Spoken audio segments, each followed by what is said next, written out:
at a university in the Western world, not just the United States, if you believe that God created heaven and earth, that God is the source of thou shalt not murder, not just reason, you are considered a dummy. And that foolishness, and that truly is foolish, because the deepest people I have ever met have overwhelmingly had a God-centered understanding of the world. But that is now taken as a given, that if you believe something like that, you are intellectually suspect.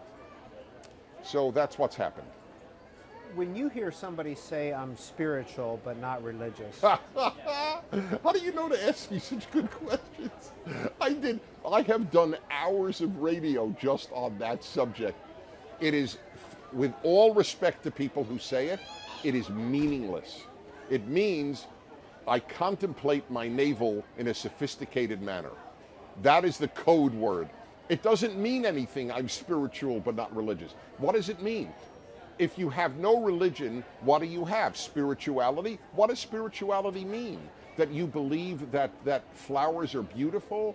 That you believe that animals are loving? What does it mean? It doesn't mean anything. I know to the individual making it, it means something. But without religion, without a code, religion gives you a code. Religion gives you a set of beliefs. I don't care if you reject them, but at least you have to grapple with them. Remember, Israel, which is the founding group of the Old Testament, means struggle with God.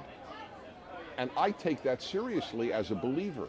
I do struggle with God. When I see all the suffering in this world, the unjust suffering, when just thinking for a moment, forgetting the obvious of your neighbor had pancreatic cancer at 32, but a whole country called North Korea, which is a human concentration camp, the way people live there, and the 100 million of World War II. I mean, these things bother me. So I understand struggling with God as a believer, but I want the atheist to understand you have to struggle with God too. It's not enough. I was invited to the great credit, and their great credit, the American Atheists, the biggest atheist group in the US as far as I know. They invited me to their annual convention, which was to their credit, and to debate their head on God's existence.